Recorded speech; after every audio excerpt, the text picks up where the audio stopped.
ଦୁଇଟି ଆଙ୍ଗୁଠିର ଅଶ୍ଳେଷ ବନ୍ଧନରେ ବାନ୍ଧି ହେଇଗଲା ମୋ ଦରଦୀ କାହାଣୀର ସବୁଜ କଲମ। ଟେବୁଲ ଉପରେ ଖେଳେଇ ହେଇ ପଡ଼ିଥିବା କାଗଜ ଗୁଡ଼ିକ ମୋତେ ଓଠନେ ଫେଡ଼ି ପରିହାସ କରୁଥିଲେ। ଧରିବାର ଅପଚେଷ୍ଟା କରିପାରିଲିନି। ମୁଁ ବୁଝିପାରୁନଥିଲି କ'ଣ ଲେଖିବି। ସତ୍ୟ କାହାଣୀକୁ କ'ଣ ଅସତ୍ୟର ରୂପ ଦେଇପାରିବି? ମିଛ କଲମରେ ଲେଖା ଅକ୍ଷର ଗୁଡ଼ିକ କ'ଣ ସତ କାଗଜକୁ ଆପଣାର କରିପାରିବ? ତେବେ କରିବି କ'ଣ? ଭବିଷ୍ୟତକୁ ଯଦି ଦେଖିପାରନ୍ତି ଏତେ ଦହଗଞ୍ଜ ହେବାକୁ ପଡ଼ନ୍ତାନି।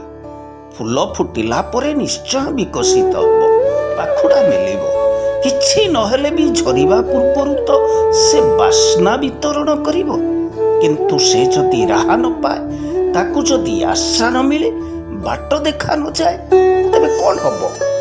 ଆରେ କ'ଣ ଭାବୁଛି ମୁଁ? ମୋ ହୃଦୟଟା ଏତେ ଦୁର୍ବଳ ହେଇ ପଡ଼ୁଛି କାହିଁକି? ନା, ମୁଁ ବାଟ ହୁଡ଼ି ପାରିବିନି। ଫୁଲ ଯୋଡ଼ିକର ମହକକୁ ମୋତେ ବାଣ୍ଟିବାକୁ ହେବ।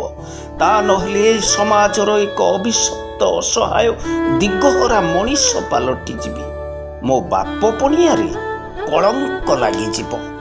ଅପବାଦ ଆଉ ଅପମାନର ଜ୍ୱଳନ୍ତା ନିଆଁରେ ମୋ ଶରୀରଟା ଜଳି ପାଉଁଶ ହେଇଯିବ।